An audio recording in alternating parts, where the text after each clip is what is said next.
Muy bien.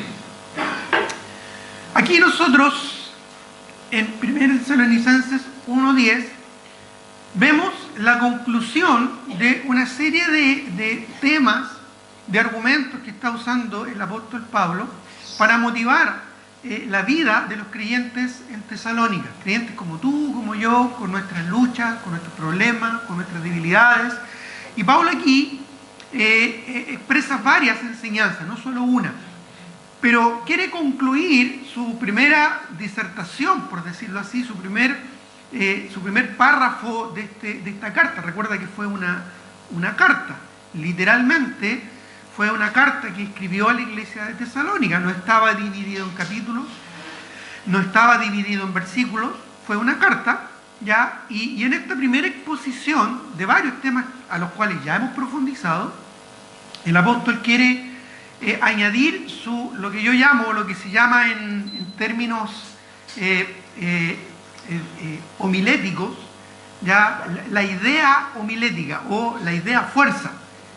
Y va a ir desarrollando varios conceptos, pero siempre amarrados, enlazados con esta idea fuerza, que es la segunda venida de Cristo y cómo eso tiene que afectar nuestras vidas y cómo eso tiene incluso que movernos del piso para darnos cuenta que el Señor está por venir, como para que las decisiones que tengamos que tomar, las actitudes que tengamos que cambiar sean urgentes, sean rápidas. No las dilatemos, no seamos negligentes ni perezosos en cumplir la voluntad del Señor. Entonces, para añadirle, ¿no es cierto?, en este plato, por decirlo así, un poquito de urgencia al asunto, le echo un poquito de pimienta, ¿verdad?, un poquito de ají para que la cosa reaccione en nosotros. Ya lo estoy ilustrando de esa manera. Ya me perdonarán si alguno estará en ayuno o estará con hambre. Bueno. Entonces, le añade, le incluye esta idea fuerza que es como el cordel que va a amarrar luego todos los capítulos. ¿Ya? Recuerda, cada capítulo termina con una referencia a la venida del Señor en el futuro, para nosotros. Y de esa manera nos pone un sentido de urgencia. ¿Ya? Es decir, si tenemos que tomar una decisión, ya, pues ¿cuándo? ¿Ya? Nos añade el cuándo, ¿verdad? Porque el Señor viene pronto y no hay mucho tiempo. Entonces nos habla aquí de la venida del Señor, que nos asegura que Cristo resucitado en el poder de la resurrección, como tan seguro es para nosotros la convicción de que Cristo resucitó, volverá otra vez. Nos salvará, nos librará de un periodo de tiempo que lo vamos a estudiar hoy día, se llama la Gran Tribulación. Ya, la Gran Tribulación, que dura 7 años, ya que se compone de 2 partes, como señala el profeta Daniel: tiempo, 1 año; tiempos, 2 años y medio tiempo, ¿verdad? 3 años y medio, la primera parte. Y luego, una vez que el anticristo rompe un pacto de paz que había firmado con Israel, viene la segunda parte, que también son tiempo, 1 año; tiempos, 2 años, el lenguaje profético, y medio tiempo, 3 años y medio. Los matemáticos, 3 años y medio más 3 años y medio, ¿cuántos son? La tribulación, que dura 7 años. Que además es llamada en el libro de Daniel la 70ª semana de Daniel. Por eso se llama de Daniel, porque él lo propuso. Aunque Jeremías también lo deja entrever y Ezequiel también. Pero Daniel es el que profundiza en esta doctrina. Hoy día vamos a hablar un poquito de doctrina. Hoy día le vamos a añadir un componente un poquito más profundo, ¿verdad?, a esta enseñanza. ¿Ok?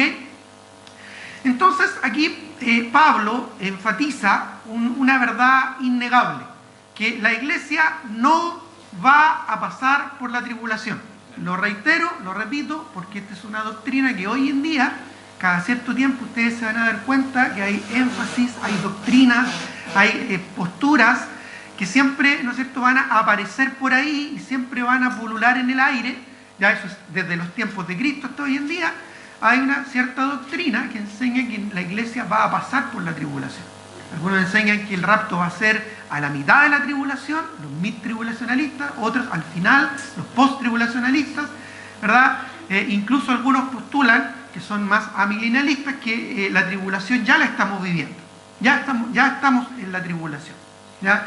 cosa que vemos que en las epístolas del apóstol Pablo es negado rotunda y absolutamente, ¿ya? Ahora bien, aquí el apóstol Pablo, con la inspiración del Espíritu Santo, establece con mucha claridad: y esperar de los cielos a su Hijo, al cual resucitó de los muertos, a Jesús, que nos libra de la ira venidera. Esa palabra libra literalmente significa nos quita, nos saca, nos aparta. No solamente nos preserva o nos cuida, sino que nos quita. Ya es un sinónimo de lo que dijo Juan el Bautista, de aquí el Cordero de Dios, que ¿ya? Sosiega la ira de Dios. No. Que aplaca el juicio de Dios. No, que quita el pecado del mundo. Bueno, aquí la palabra en su fuerza nos indica una liberación plena y completa. Y además se refiere a qué? Nos libra de la ira de Dios. Esa palabra, esa frase, aquellos que estudian la Biblia, aquellos que la leen una y otra vez cada año, la van a reconocer, porque es una palabra reiterada en la palabra del Señor. Y siempre tiene que ver la ira de Dios, o el tiempo de angustia para Jacob, siempre tiene que ver con el periodo de la gran tribulación. ¿Ya? Se utiliza constantemente. Cuando tú comparas escritura con escritura y acomodas lo espiritual a lo espiritual, recuerda, no acomodar lo espiritual a lo carnal o a lo emocional, porque tanto el entendimiento humano como nuestros sentimientos humanos son corrompidos por el pecado. Lo único que nos queda es la objetividad de la palabra del Señor, comparando la escritura con escritura. Ahora bien, entonces, aquí el apóstol Pablo añade este condimento, ¿verdad?, de liberación, de esperanza, pues si no, no sería esperanza. O sea, si tuviéramos que pasar por, aunque sea una parte de la tribulación, no sería esperanza, no sería liberación, ¿verdad? Sería expectativa de algo que vamos a tener que vivir o algo que vamos a tener que enfrentar. ¿Ya? Entonces, Pablo aquí añade esta doctrina, ¿verdad?, de que el Señor nos va a librar de esa ira para Jacob de 7 años, que pronto vendrá sobre la humanidad, liderada por un personaje que la misma Escritura lo señala como el anticristo, o el inicuo, cuyo advenimiento es por obra de Satanás, el inicuo al que se refiere el profeta Daniel en sus epístolas. Este hombre malvado que no estimará, ¿verdad?, del Dios de sus padres, que no hará caso al amor de las mujeres, ya siendo, ¿verdad?, un personaje bastante común hoy en día, y que va a traer en primera instancia un periodo de prosperidad y de aparente paz, ¿verdad?, y que en el fondo, luego de 3 años y medio rompiendo este pacto, va a desatar la ira de Satanás en su trinidad satánica, el anticristo, el falso profeta y el mismo diablo, el mismo Satanás, para tratar de destruir al pueblo santo. ¿Ya? Entonces, esto que ocurrirá en la gran tribulación y que vendrá sobre la humanidad, ¿ya?, aquí Pablo nos da la esperanza y el gozo y la paz de saber que estamos asegurados en nuestro Señor Jesucristo y que no pasaremos por este periodo. Así que tenemos el mejor seguro de vida, ¿no es cierto?, el mejor seguro vitalicio que tú puedas imaginar, y ese seguro está afianzado, está, ¿verdad?, establecido en la misma resurrección de nuestro Señor Jesucristo, que el mismo Dios no permitió, no quiso que Cristo, ¿verdad?, experimentara corrupción, porque estaba profetizado: no permitirás que tu santo vea corrupción, y fue librado de la corrupción, ¿verdad?, de echarse a perder, específicamente, ¿verdad?, de degradar su propio cuerpo. Fue librado de esa corrupción antes del 4.º día, cuando ya el cuerpo empieza a ceder en su máxima fuerza. Fue librado y fue resucitado en cuerpo glorificado. Podemos, por lo tanto, vivir libres y vivir confiados en que el Señor Jesucristo nos va a librar de la ira venidera. Ahora, antes de llegar a la aplicación y qué significa eso para nuestras vidas, sí me gustaría establecer básicamente algunos principios bíblicos, algunos fundamentos escriturales que apoyan, que aportan y que añaden contundencia a esta idea de que vamos a ser librados de la ira venidera. Argumentos bíblicos del pretribulacionalismo, que principalmente se enfocan en la diferencia entre la nación de Israel y la iglesia no somos lo mismo. Israel es el pueblo elegido de Dios, la iglesia es el pueblo redimido por Dios, ¿verdad? No somos lo mismo, son instituciones totalmente distintas. Por lo tanto, las promesas dadas a la nación de Israel no son las mismas promesas dadas a la iglesia. Y ya partiendo por ahí, ya tenemos una idea fuerza que la vamos a desarrollar en un momento más. También la promesa de liberación divina, basada en el amor de Dios y en la forma como Dios trata a los justos. Y luego, la naturaleza inminente y urgente de la venida de nuestro Señor Jesucristo. No estamos esperando que nada ocurra, sino que simplemente estamos esperando que en cualquier momento venga el Señor. Eso de que, no, es que hay una guerra por allá en Irán, eso que no, es que hay una guerra por acá en tal lugar, no, es que subió el precio de la benzina, no, es que esto y lo otro, y que hay guerras allá, y que hay guerras acá, y que hay terremotos por allá, y que hay terremotos, no, eso de la Biblia dice, ¿verdad? Eso será principio de dolores. Cuando esas cosas empiecen a suceder, estad atentos. No, hermano, eso se aplica al final de la tribulación, ¿ya? Hoy en día, al momento actual, no hay absolutamente ninguna profecía que se tenga que cumplir para la inminente venida de Cristo. Ni siquiera, como algunos dicen, no, si ya se empezó a construir el templo, pero así, como en secreto. Hermano, no hay ninguna profecía que se tenga que cumplir para que venga el Señor. Es más, ya en el mundo se evidencian estas cosas.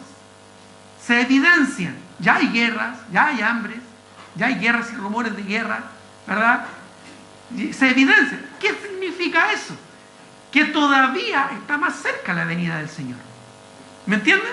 Esto es como cuando los meteorólogos pronostican que va a venir una tormenta, un frente de mal tiempo, un temporal, como lo conocemos acá en Viña. Entonces, ya sabes, ¿verdad?, que el martes va a venir un temporal, pero hoy día ya tú empiezas a ver las nubes negras que se empiezan a secar. Todavía no es el temporal. Tú empiezas a ver cómo el cielo se está acomodando, cómo las cosas se están preparando para cuando llegue el temporal. Todavía no es el temporal, pero se viene.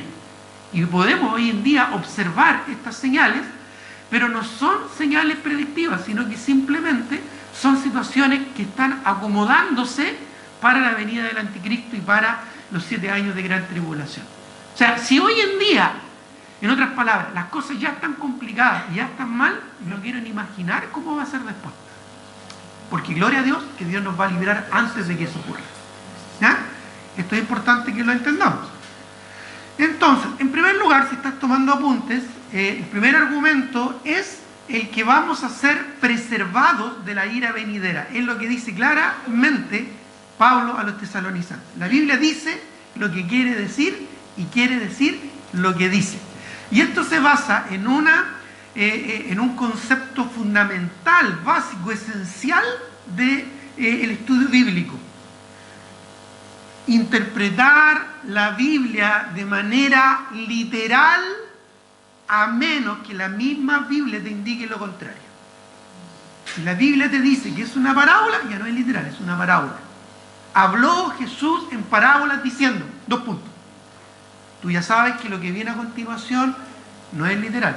Entonces se interpreta como una parábola. Pero no siendo ese el caso, o el mismo contexto que te lo indique, siendo una hipérbole, por ejemplo, ya más vale entrar al reino de los cielos manco o sin un ojo que con 2 ojos, ¿verdad?, y ser llevado al infierno.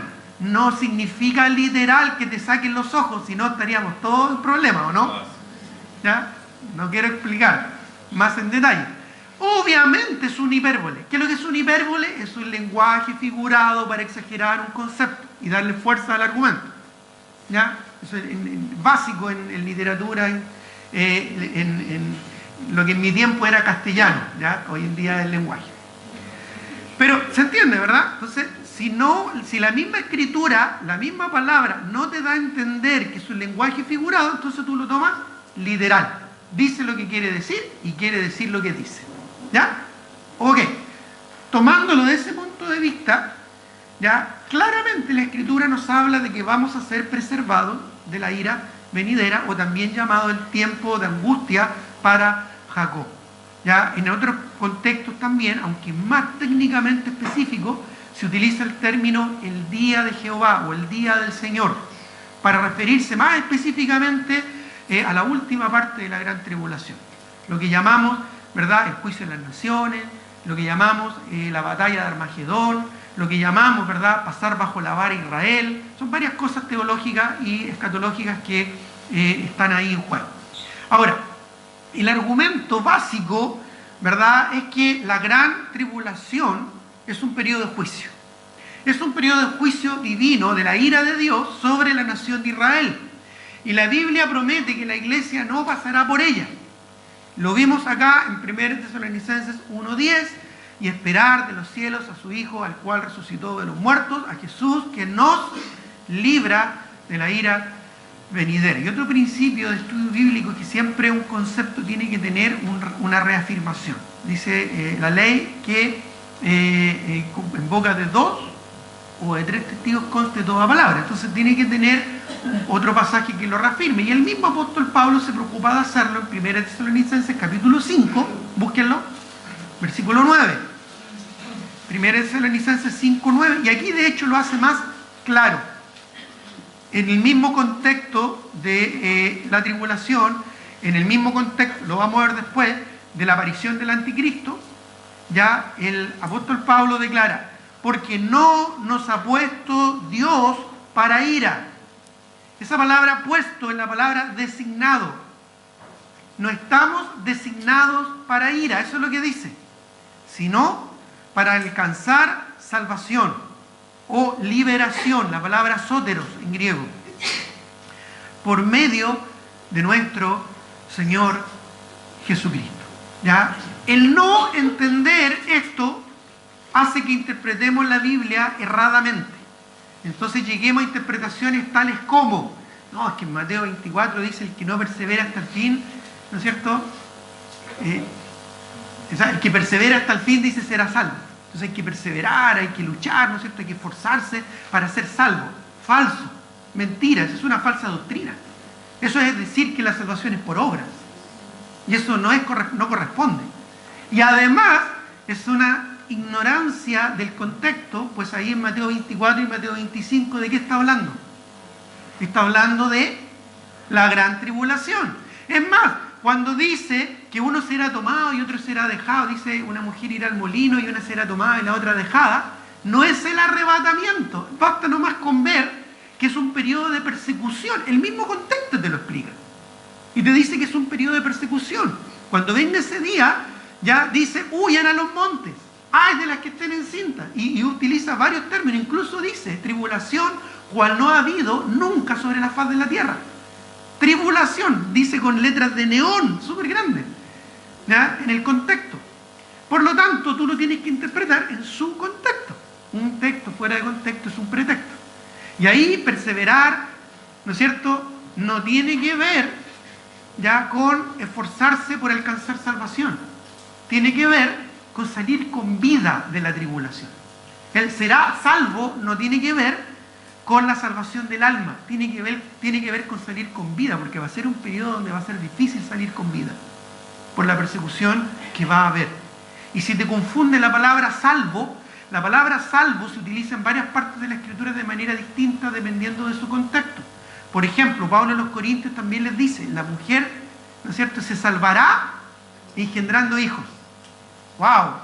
Si fuera así, entonces imagínate, damas, ya habrá que tener harto hijos para ser salvo. No está hablando de la salvación. Ahí salvo se refiere a simplemente un sentido, ¿no es cierto?, de maternidad desarrollado. La palabra salvo es una palabra muy amplia, es la palabra sóteros. De hecho, por ejemplo, ahí viene en nuestro español el hospital Sótero del Río, porque había un hospital al lado de un río, allá en Santiago, ¿no es verdad? Entonces ir al río era sanidad o era salud. De hecho, en la Escritura, si tú lees la Biblia de 1909, esa palabra sótero se traduce como salud. Y se puede aplicar incluso a la salud física. ¿Te fijas? Bueno.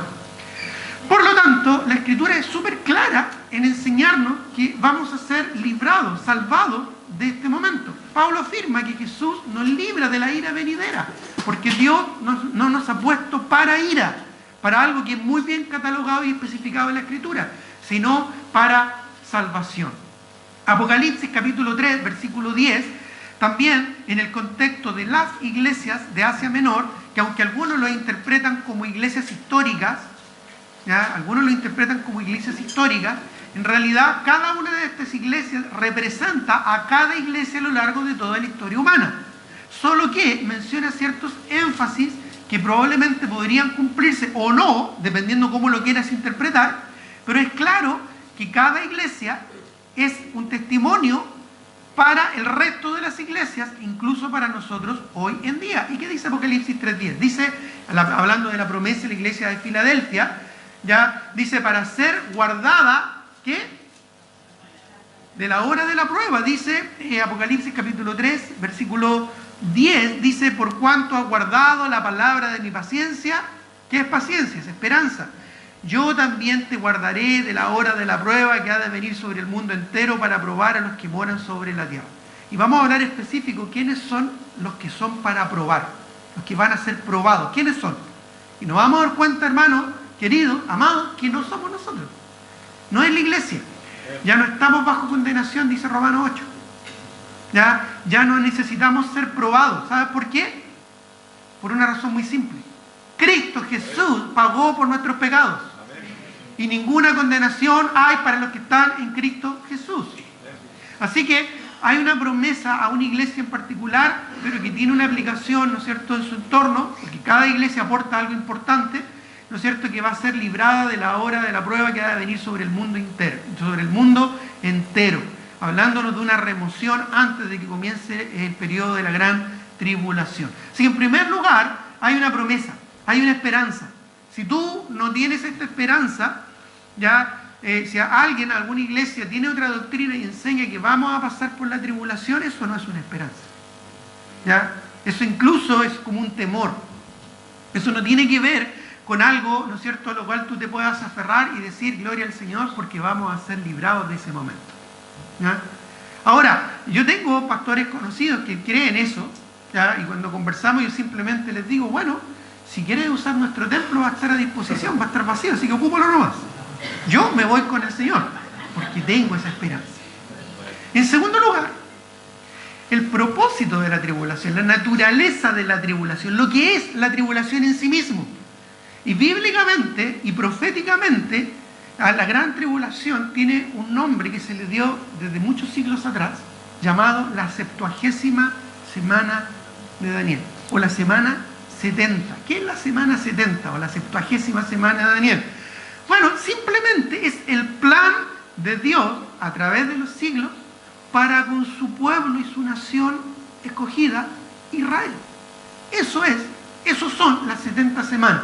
No tenemos el tiempo ahora de profundizar en la profecía de Daniel, pero sí quiero que me acompañen a Daniel capítulo 9, versículo 24. Porque este es el corazón, ¿no es cierto?, podríamos decirlo así, de esta profecía de Daniel, que se entiende, si tú lees el libro de Daniel, los 8 capítulos finales, tú vas a entender claramente a qué se refiere. Y en Daniel, capítulo 9, versículo 24, habla acerca de esto. Daniel 9, 24 al 27. Dice, Daniel 9, 24 al 27. Dice la palabra del Señor, 70 semanas están determinadas sobre, ¿qué dice? Ahora cuando te dije que la Biblia dice lo que quiere decir lo que dice, aquí no está hablando de la iglesia, hermano. Está hablando de tu pueblo. ¿Y a quién le está hablando? A Daniel. Dice, sobre tu pueblo, 70 semanas sobre tu pueblo, no sobre la humanidad, no sobre mi plan, no sobre mi estrategia, no, sobre tu pueblo y sobre tu santa ciudad. ¿Qué santa ciudad se refiere aquí? No es Israel, es Jerusalén, el lugar donde Dios escogió mostrar su gloria a través del templo. ¿Para qué? Para terminar la prevaricación y poner fin al pecado y expiar la iniquidad, para traer la justicia perdurable y sellar la visión y la profecía y ungir al santo de los santos. ¿Quién es? Jesucristo. Sabe pues y entiende que desde la salida de la orden para restaurar y edificar Jerusalén, ¿esto cuándo fue? cuando Ciro dio el edicto de que se restaurara Jerusalén. Hasta el Mesías príncipe habrá 7 semanas y 72 semanas. 7 más 72, 60. perdón, 7 más 62, ¿cuánto es? Los matemáticos. 69. 69, wow. Se volverá a edificar la plaza y el muro en tiempos angustiosos. Después de las 62 semanas, ¿ya?, más las 7 semanas anteriores, se quitará la vida al Mesías. ¿Quién es? Jesús, mas no por sí. Y el pueblo de un príncipe que ha de venir destruirá la ciudad del santuario. ¿Quién fue ese? General Tito, que destruyó Jerusalén y destruyó el templo el año 70 después de Cristo. Y su fin será con inundación, y hasta el fin de la guerra durarán las devastaciones. ¿Cuántas semanas han pasado hasta aquí? 7 más 62 es 69, ¿o no? ¿Ya? Y miren lo que dice el versículo 27. Y por otra semana, y según la cronología, la historia y los años, tú después puedes sacar los cálculos matemáticos más exactos. Cada una de estas semanas, ¿cuánto tiempo duró? 7 años. De hecho, más adelante lo va a establecer, ¿no es cierto?, Daniel, cuando dice tiempo, tiempos y medio tiempo. Por eso lo explica al principio. Y luego de que se quebranta el pacto, tiempo, tiempos y medio tiempo. Incluso después te da hasta la cantidad de meses, hasta la cantidad de días te los da al final en el libro de Daniel. ¿Ya? Pero es interesante, dice, y por otra semana, ¿qué semana sería? La semana 70. La semana 70. Confirmará el pacto con muchos. ¿A quiénes se refiere? El pacto con muchos. A la nación de Israel. ¿Y a quién se refiere? ¿Quién va a confirmar el pacto con muchos? Te soplo una idea. No es Cristo. Es el anticristo. ¿Ya? Confirmará el pacto con muchos a la mitad de la semana, a los 3 años y medio, hará cesar el sacrificio y la ofrenda. Después, con la muchedumbre de las abominaciones, vendrá el desolador hasta que venga la consumación y lo que está determinado se derrame sobre el desolador. ¿Por qué? Porque la segunda parte de la tribulación en la Biblia es llamada la gran tribulación. O sea, si ya la primera parte fue difícil, la segunda parte va a ser terrible. ¿Por qué? Porque por 3 años y medio el anticristo se va a ganar a la humanidad. Hermano, les tengo una noticia espectacular. ¿Ya? Les tengo una noticia espectacular. El mundo va a estar en paz. Va a solucionar sus problemas económicos. Va a haber equilibrio económico. Ya, la benzina se va a estabilizar. Las naciones no se van a pelear. Hermano, Israel va a estar en paz. Solo que, ¿sabe de quién va a ser obra? Del caballo que salió venciendo y para vencer, como dice Apocalipsis, capítulo 5, del anticristo. El anticristo va a ser un político que va a engañar al mundo entero. Y después de 3 años y medio de supuesta paz, lo que dice Pablo a los tesalonicenses, después más adelante lo vamos a ver, ¿ya?, que cuando digan paz y seguridad, entonces vendrá el fin, como la mujer que está con sus dolores de parto. Entonces el anticristo va a tomar control de la humanidad y a los 3 años y medio va a romper el pacto, y la segunda parte se va a manifestar en toda su ira Satanás. ¿Se fijan? Pero la mejor noticia de todo es que nosotros, como hijos del Señor, no vamos a estar para ese momento. Vamos a estar en la presencia del Señor. ¿Ya? Por lo tanto, aquí vemos este periodo de la 70ª semana de Daniel, que tiene el objetivo, ¿ya?, de la restauración nacional y espiritual de la nación de Israel. La restauración del olivo. ¿Ya? Porque el olivo es el árbol representativo de la vida espiritual de Israel. ¿Por qué? Porque la restauración de la higuera ya se cumplió. ¿Cuándo? Cuando Israel obtuvo su territorio, después de la Segunda Guerra Mundial. ¿Ya? Pero falta la restauración del olivo. Y esto va a ocurrir como parte de una prueba dolorosa que Israel va a tener que enfrentar. El trato de Dios con su pueblo, la nación de Israel. Y la ciudad de Jerusalén será restaurada. ¿Ya? Y no tiene que ver con la iglesia, porque tú y yo ya fuimos salvados en Cristo y estamos siendo restaurados a la imagen de Cristo. Y cuando sea el arrebatamiento, vamos a ser conformados a la imagen del Señor, de forma plena y completa. Esto corruptible se va a vestir de incorruptibilidad, esto mortal se va a vestir de inmortalidad, ¿no es cierto? Como dice 1 Corintios capítulo 15. Entonces, la tribulación será para purificar y probar a Israel.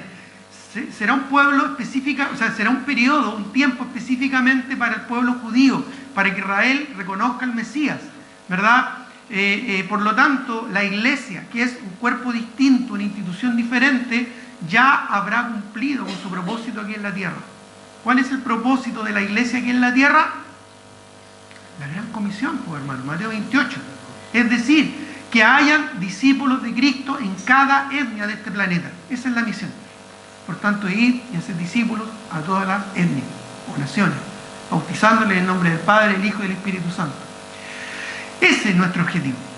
Llegar a toda etnia y nación con el Evangelio para que hayan discípulos.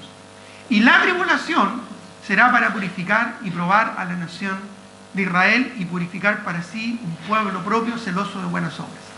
Y esto es todavía un poco más profundo, hermano, en base a los principales pactos que Dios hizo con la humanidad. Hay pactos importantes que Dios hizo con la humanidad. Tenemos el pacto adámico, tenemos el pacto, ¿verdad?, de Noé, pero específicamente Dios hizo pactos con la nación de Israel. Pactos que algunos son condicionales, es decir, yo me comprometo a bendecirte si tú cumples la ley. Ese fue el pacto mosaico. Si tú te portas bien, bendición, monte Ebal. Si tú te portas mal, maldición, monte Gerizim. ¿Ya? Pacto condicional. Pórtate bien, cumple la ley y te va a ir bien. Bueno, sabemos lo que pasó. Israel no cumplió ese pacto, ¿ya? Pero hay pactos incondicionales que no tienen que ver con la reacción y la respuesta, que son el pacto abrahámico: te bendeciré y en ti serán benditas todas las familias de la tierra, y el pacto davídico: de tu descendencia se sentará, ¿no es cierto?, en el trono de David el que será rey de Israel. El pacto davídico, esos dos, el abrahámico y el davídico, son incondicionales. ¿Y esto qué tiene que ver, pastor? ¿Qué significa con esto? Bueno, muy simple, ¿no es cierto?, que son pactos incondicionales de Dios con Israel que aún están sin completarse y requieren de una nueva dispensación que va a ser el reino milenial, que va a venir después de la gran tribulación, después de los 7 años de tribulación, para su cumplimiento literal. O sea, literalmente Dios va a bendecir, ¿no es cierto?, a Abraham con una gran, ¿no es cierto?, multitud de descendencia y con territorio, porque también está el pacto de la tierra, ¿no es cierto?, el pacto para con la nación de Israel, de territorio, que eso no se ha cumplido, hermano. Israel tiene un territorio, pero lo que vemos detallado en la Escritura es mucho más que eso. Es hasta Egipto, incluyendo Gaza, incluyendo un montón de otras zonas que hoy en día están en pleno conflicto. Eso no se ha cumplido. El que diga que hoy en día estamos viviendo en el reino milenial está absolutamente equivocado. El que tiene la postura amilenialista no ha leído la Escritura, de que son pactos que no se han cumplido aún. Pacto abrahámico, pacto davídico, algunos le llaman también el pacto palestino. Bueno, y la tribulación preparará y santificará a Israel en el horno de la aflicción para entrar al milenio y experimentar el cumplimiento pleno, completo, literal de estos pactos. Ya, acompáñenme a Isaías 48, 1. Isaías 48. No quiero entrar en tanto detalle escatológico. Esto lo vamos a estudiar a plenitud en el Instituto Bíblico de Escatología, que vamos a tener, si Dios lo permite, lo vamos a tener el próximo semestre en nuestra iglesia, para aquellos que son miembros. En Isaías 48 en adelante, Isaías 48:1, ya proféticamente Isaías habla de esto. Oí de esto, que dice, casa de Jacob. ¿Quién es casa de Jacob? Israel, hermanos. Que os llamáis el nombre de Israel, lo dice clara y específicamente. Los que salieron de las aguas de Judá, los que juran en el nombre de Jehová y hacen memoria del Dios de Israel, mas no en verdad ni en justicia, porque después detalla cómo ellos fallaron en obedecer a Dios y sus mandamientos. Saltemos, por favor, hasta el versículo 9. Dice, por amor de mi nombre diferiré mi ira. Es decir, mi ira no la voy a aplicar en un solo día, sino que van a ser varios días que la voy a diferir. Cuando tú difieres una deuda, la parcelas. Bueno, no dice acá, pero yo creo que esto se refiere a los 7 años de gran tribulación. Dice, para alabanza mía la reprimiré para no destruirte, porque Israel no va a ser destruido por completo, a pesar de que se va a intentar, por parte del anticristo, destruir y aniquilar de la tierra a Israel. Dice, durante la tribulación, dice el 10, he aquí, te he purificado y no como a plata, te he escogido en horno de aflicción. Por mí, por amor de mí mismo lo haré. Lo haré. Interesante. ¿Por qué? Porque primero habla en tiempo presente, pero después habla en tiempo futuro. ¿Notaste esa diferencia? Dice, para que no sea mancillado mi nombre y mi honra no la daré a otra. Hermanos, la nación de Israel tiene un tiempo para el trato de Dios. Ya, yo no tengo nada en contra de aquellos que hoy en día ya oran por la paz de Israel. Ya no tengo nada en contra de aquellos que hoy en día estiman de manera muy especial a la nación de Israel. Es una nación que hay que tener en estima, pues ha sido bendecida por Dios, definitivamente. Pero Israel, hermano, es un pueblo que hoy en día es un pueblo pagano. Es un pueblo lejos del corazón de Dios. Es un pueblo que necesita arrepentirse y volcarse a Cristo, el Mesías, que ellos mismos rechazaron. Hoy en día es una nación secular. Por lo tanto, oremos no por la paz de Israel, oremos para que los israelitas se conviertan a Cristo, para que hayan discípulos de Cristo en medio de la nación de Israel. Yo conozco misioneros que están trabajando allá, compartiendo el Evangelio. Por eso debemos orar, hermano. ¿Ya? Dios se va a ocupar de Israel. Y lo va a hacer, primero, a través del horno de la aflicción, los 7 años de tribulación, y los va a dejar purificados. Y gracias al testimonio, fíjate, de estos judíos que se van a convertir al cristianismo durante la tribulación, miles y millones de gentiles también se van a convertir. Porque escucha esto, ese fue siempre el propósito de Dios para con la nación de Israel. Como dice el Salmo 67, ¿te acuerdas? Bendícenos para que podamos bendecir a otros, para que sea conocido tu nombre, para que sea conocida tu gloria y tu salvación hasta el último de la tierra. Siempre fue el plan de Dios, que todas las naciones fueran benditas. Solo que Israel, en su egoísmo, en su orgullo, se centró en sí mismo, en su nacionalismo, ¿verdad?, egoísta, y no quiso transmitir a los demás y a los gentiles. Y por eso es que tenemos la profecía, ¿verdad?, o la ilustración de Jonás, que fue enviado a un pueblo pagano y él no quería ir.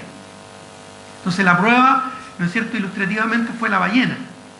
Bueno, para Israel la ballena será los 7 años de gran tribulación, ¿ya?, donde Dios va a probar a Israel, y una vez que esa ballena allá en Armagedón los tira a tierra, ahí ellos van a entender.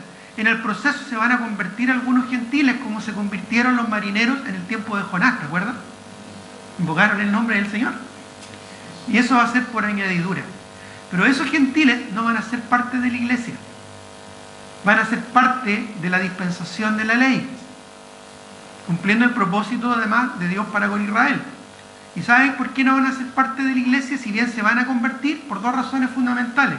Primero, porque la iglesia ya va a ser arrebatada antes. Y segundo, porque no va a estar el Espíritu Santo morando en el corazón. Va a ser igual que en el Antiguo Testamento. Porque el que está acá reteniendo justamente la aparición del anticristo, ¿saben quién es? Es el Espíritu Santo. Lo vamos a ver en un momento más. ¿Ya? Ahora bien, en tercer lugar, debemos decir que el rapto va a ser antes de la tribulación por la doctrina de la inminencia, la inminente venida de Cristo. El Nuevo Testamento nos insta a esperar el regreso de Cristo de manera inminente, en cualquier momento, sin señales previas que puedan ocurrir. En cualquier momento, ahora mismo puede venir el Señor, o en un año más, o cuando Él estime conveniente, y solo Él lo sabe. Filipenses 3:20, ¿qué dice? Filipenses capítulo 3, versículo 20. Filipenses capítulo 3, versículo 20, un versículo bien conocido. ¿Lo tienen? Dice, más nuestra ciudadanía, ¿dónde está? En los cielos. En los cielos. Dice, ¿de dónde? También esperamos ¿Ya? ¿A quién? Al Salvador, al Señor Jesucristo. ¿Qué estamos esperando, hermano? Estamos esperando que comience la tribulación. Estamos esperando en las noticias que se firme un pacto con Israel.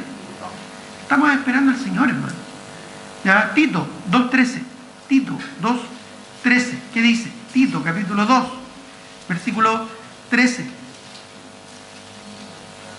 Dice, aguardando, hermano, ¿aguardando qué? La esperanza bienaventurada, gozosa, dichosa, y la manifestación gloriosa de nuestro gran Dios y Salvador Jesucristo. Y de hecho aquí, para aquellos que son más técnicos, menciona dos momentos de la segunda venida de Cristo: el rapto y la segunda venida de Cristo en gloria, separado por un periodo de 7 años. El rapto al principio, la segunda venida de Cristo en gloria al final. ¿Ya? Pero eso esperamos, dice lo primero que dice, esperando la esperanza, aguardando la esperanza bienaventurada y la manifestación gloriosa de nuestro gran Dios y Salvador Jesucristo. Cuando Él se manifieste, dice 1 Juan capítulo 3 versículo 1, cuando Él se manifieste, seremos semejantes a Él, es decir, seremos conformados a su imagen en cuerpos glorificados, porque le veremos tal como Él es. Eso es el rapto, el arrebatamiento. Es lo que dice 1 Corintios 15. Lo corruptible se va a vestir de incorruptibilidad, lo mortal de inmortalidad. Entonces, aquí vemos cómo se presenta la venida del Señor como una esperanza bienaventurada que nos debe motivar. Si tuviéramos que pasar, hermanos, por la tribulación, aunque sea un poquito, los creyentes estaríamos esperando ¿a quién?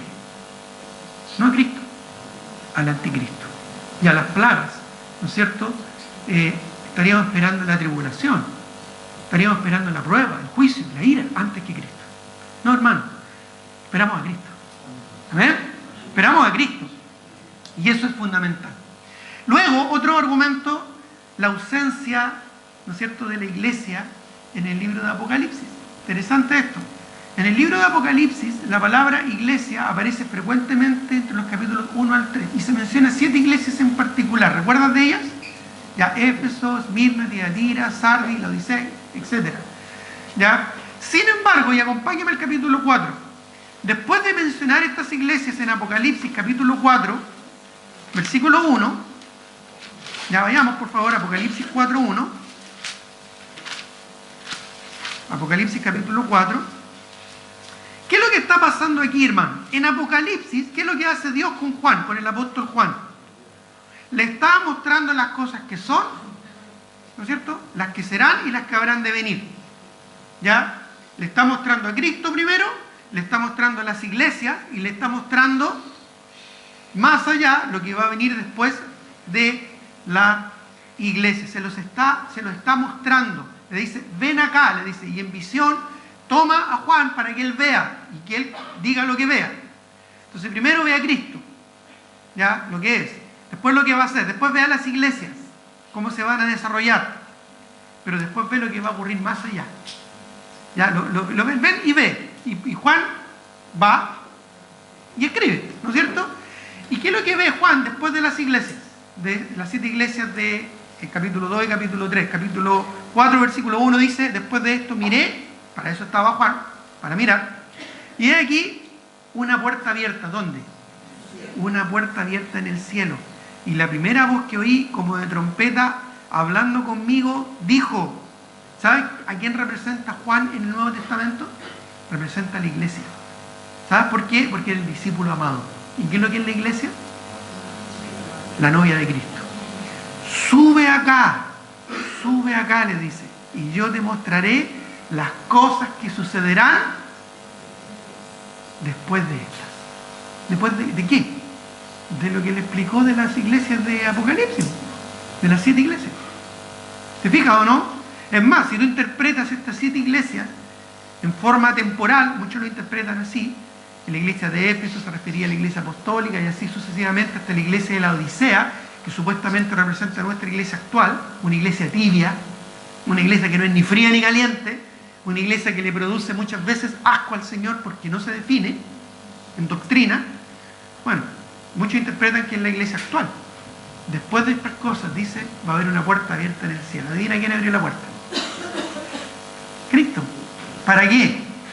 Para que tú y yo nos fuéramos con Él. Es la visión, lo que vio Juan. No es más que eso. Por lo tanto, donde Juan es llamado al cielo, hasta el capítulo 18, hermanos, de todo el libro de Apocalipsis, que detalla los juicios de la tribulación, la palabra iglesia desaparece por completo. Interesante, ¿o no? No solo lo que Dios dice, sino lo que Dios deja de decir, también cobra sentido. ¿Por qué? Porque la iglesia ya no está aquí en la tierra, está en el cielo. En quinto lugar, otro argumento, el personaje que lo detiene. Acompáñeme a 2 Tesalonicenses, por favor, capítulo 2. Pablo, en su segunda epístola a los tesalonicenses, le añade un poquito más de contundencia a esta doctrina. 2 Tesalonicenses, capítulo 2, versículo 3 al 8. Dice, 2 Tesalonicenses 2, 3 al 8, dice: nadie os engañe en ninguna manera, porque no vendrá, ¿ya? ¿Qué no vendrá? Versículo anterior al final, el día del Señor está cerca. ¿A qué se refiere el día del Señor? Es una referencia al día de la ira de Jehová, ¿ya? Es una referencia a un periodo de juicio que nosotros conocemos como los 7 años de gran tribulación, ¿ya? Entonces Pablo dice, nadie os engañe en ninguna manera, porque no vendrá el día del Señor, lo que está diciendo, el día de juicio, la tribulación, sin que antes venga la apostasía y se manifieste el hombre de pecado, el hijo de perdición. Es decir, antes que Cristo venga en el Armagedón, antes que Cristo venga en el juicio final de los 7 años de tribulación, antes que Cristo venga al juicio de las naciones, antes que Cristo pose sus pies sobre un monte y sobre otro y lo divida en dos, ¿ya? Y la batalla de Armagedón se libre y el juicio de las naciones se ejecute, antes de que eso ocurra, se manifestará el hombre de pecado, el hijo de perdición. ¿Quién es este hombre? El anticristo, el cual se opone y se levanta contra todo lo que se llama Dios o es objeto de culto, tanto que se sienta en el templo de Dios como Dios, haciéndose pasar por Dios. Esto lo logró porque los 3 primeros años firmó un pacto de paz con Israel, ¿no es cierto? Y se sentó en el trono que le correspondía a David, al rey David, al descendiente de David, a Cristo. ¿No os acordáis que cuando yo estaba todavía con vosotros os decía esto? Y ahora vosotros sabéis lo que lo detiene. ¿Qué es lo que detiene que esto se manifieste, que esto se dé? A fin de que su debido tiempo se manifieste. ¿Cuándo es ese debido tiempo? Dice, porque ya está en acción el misterio de la iniquidad, el príncipe de este siglo que gobierna este mundo, la maldad que hay hoy en día. Solo que hay quien, mire lo que dice, quién, no qué, no qué, es quién. ¿Esto qué diferencia hace? Es una persona. ¿Quién al presente lo detiene? Hasta que él, no eso, él, persona, a su vez, sea quitado de en medio. ¿Quién será ese él que será quitado de en medio para que se manifieste el hombre de pecado? Verso 8. Y entonces se manifestará aquel inicuo, a quien el Señor matará con el espíritu de su boca y destruirá con el resplandor de su venida. Inicuo cuyo advenimiento es por obra de Satanás, con gran poder y señales y prodigios mentirosos, y con todo engaño de iniquidad para los que se pierden por cuanto no recibieron el amor de la verdad para ser salvos. Y por eso Dios les envía un poder engañoso para que crean la mentira, a fin de que sean condenados todos los que no creyeron en la verdad, sino que se complacieron en la injusticia. Y nota por favor la diferencia. Ahí está hablando de la tribulación, está hablando del anticristo que se va a manifestar después que el Espíritu Santo ya ha sido quitado en medio. Y miren lo que dice el versículo 13. Pero, siempre he enseñado, cuando hay un pero en la escritura es como un disco pare. Detente, observa. Algo importante va a decir. Un contraste relevante. En contraste. Pero, ¿qué dice? Nosotros. No los que van a estar allá. No, nosotros, la iglesia. Debemos dar siempre gracias a Dios respecto a vosotros, hermanos, amados por el Señor, que Dios os haya escogido desde el principio para salvación, hermano, para liberación. ¿De qué? Ya lo dijo en el capítulo 5, versículo 9, me parece, ser librados de la ira venidera. O sea, más claro, echarle agua, dice el dicho, ¿verdad? Coloquial. Dice, para salvación mediante la santificación por el Espíritu y la verdad. El Espíritu y la palabra de Dios. A lo cual os llamó mediante nuestro Evangelio para alcanzar la gloria de nuestro Señor Jesucristo. Así que estar firmes, dice más adelante, ¿no es cierto?, ante esta verdad. El Espíritu Santo actúa a través de la iglesia. Y el arrebatamiento va a implicar no solo que la iglesia será retirado, sino el Espíritu Santo que también mora en ella, porque mora en cada uno de nuestros corazones. Cristo dijo, he aquí yo estoy con vosotros todos los días hasta el fin del mundo. Pero ¿cómo puede si está a la diestra del Padre? ¿Cómo puede si tiene un cuerpo glorificado? A través de su Espíritu, porque los tres son uno, Padre, Hijo y Espíritu. ¿Entienden? Hermanos, no va a estar el Espíritu Santo. Alguno preguntará, entonces, ¿cómo los gentiles van a ser salvos? Bueno, muy simple, como en el Antiguo Testamento. ¿O en el Antiguo Testamento no habían personas salvas? Le hago preguntar a Rahab, ¿no es cierto?, cómo se salvó. Le hago preguntar, ¿verdad?, a los gabaonitas cómo se salvaron. Le podemos preguntar, ¿no es cierto?, a varios personajes del Antiguo Testamento que alcanzaron salvación siendo gentiles. Y también a judíos que se convirtieron a Cristo y creyeron y pusieron su fe en el Mesías, porque creyeron y les fue contado por justicia, igual que a Abraham. Por lo tanto, van a ser salvos, pero como en el Antiguo Testamento, por obra del Espíritu Santo, pero no con la morada permanente del Espíritu. Por eso es que es tan importante que durante la tribulación ellos se mantengan fieles, aunque muchos de ellos, ¿sabes qué va a pasar? Van a perder su cabeza, literal, por seguir a Cristo, por no ponerse la marca, ¿no es cierto?, y todo eso. Así que cuando escuches por ahí algún conspiracionista, ¿no es cierto?, conspiracionista que te diga, oye, cuidado con los chips, cuidado con estos de barra, ¿no es cierto?, ya cuidado con este. Hermano, nosotros no vamos a estar ahí en ese tiempo. Ya, eso no tiene que ver con nosotros. Ahora, la iglesia, hermano, y este es el sexto argumento, no es Israel. Israel aún tiene promesas terrenales por cumplir, y Dios volverá a tratar con su pueblo elegido al purificarlo de la gran tribulación, porque es necesario para que Cristo se siente en el trono, un pueblo santo. La primera obra que vino a hacer Juan el Bautista, en el espíritu de Elías, ¿te acuerdas? Esa es una profecía de triple referencia: Elías, Juan el Bautista y eventualmente la tribulación, donde va a estar los dos testigos que, interesantemente, ya uno de ellos hacía descender fuego del cielo y el otro, como Moisés, ¿no es cierto?, convertía el agua en sangre. ¿Tú crees que es casualidad? No, hermano, Dios no hace nada por casualidad en la Escritura. Sin embargo, la iglesia, hermano, la iglesia, que es la novia de Cristo, con promesas celestiales, un pueblo redimido, porque nuestra ciudadanía está en los cielos, no aquí en la tierra, que ya ha sido purificada por la sangre de Cristo, santificada por la presencia permanente del Espíritu Santo, lo único que espera es la venida de su Señor. Así que no te metas con aquellos que andan declarando y proclamando este terreno es del Señor y yo lo declaro como nuestro. No, eso de la guerra espiritual, hermano, y de atar y desatar y no sé qué más, ¿verdad? Esos son inventos del hombre. No es doctrina de la palabra del Señor. Y en séptimo y último lugar, hermano, la forma en que Cristo ama a su iglesia. Si es tan simple, Efesios 5, 25 al 27.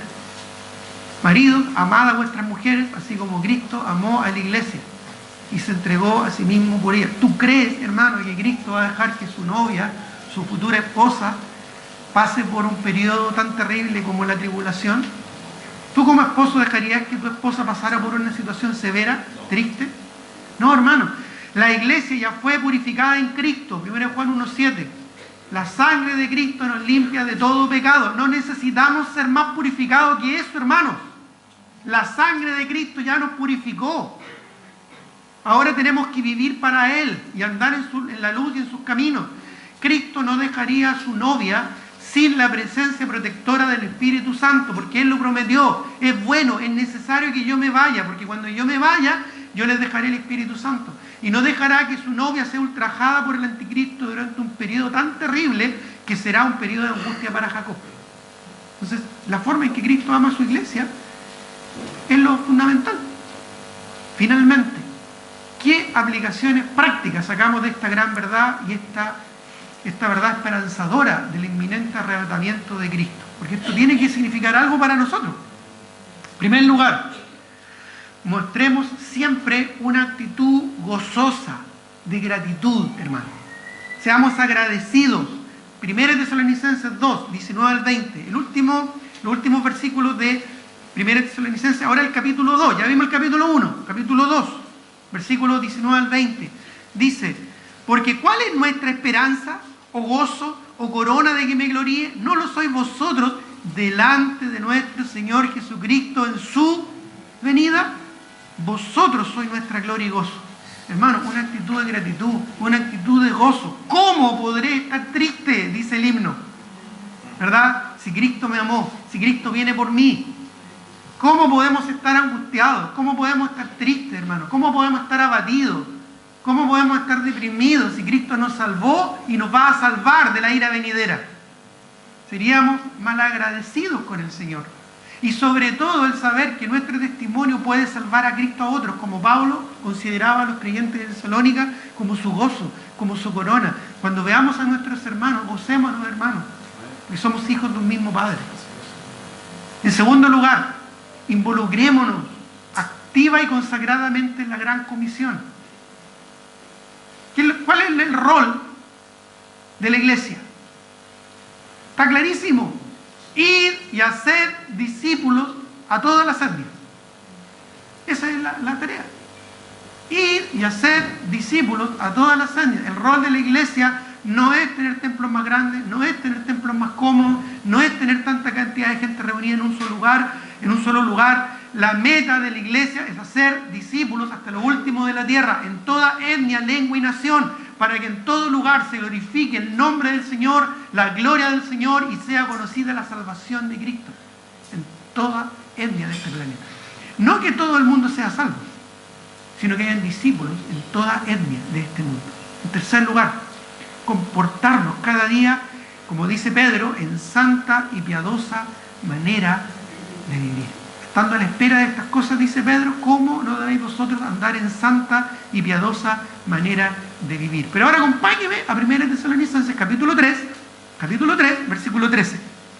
3:13. El último versículo del capítulo 3.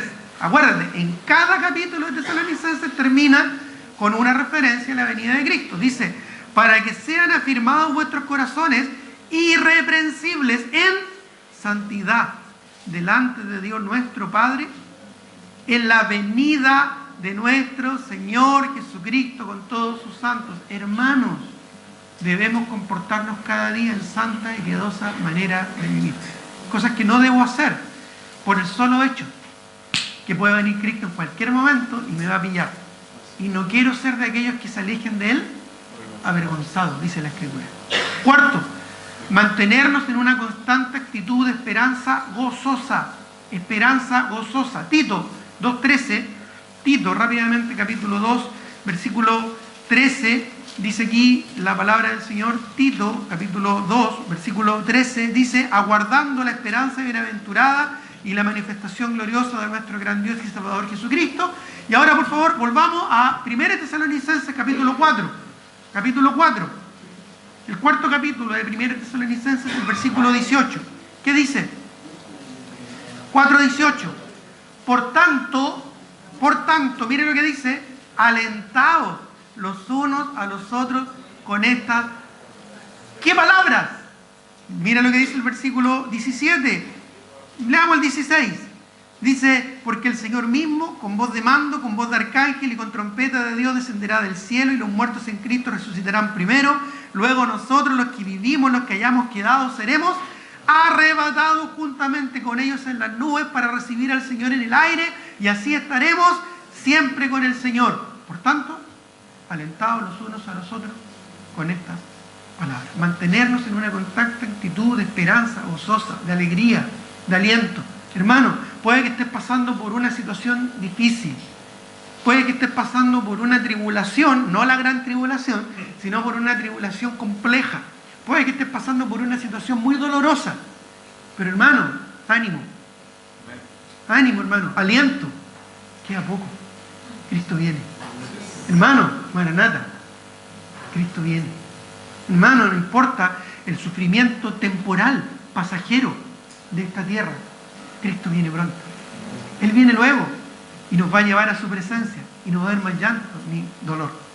Y en quinto lugar, perseverar en la fidelidad hasta nuestro encuentro con el Señor. Vayamos a 1 Tesalonicenses capítulo 5, versículo 23. 5:23. ¿Lo tienen?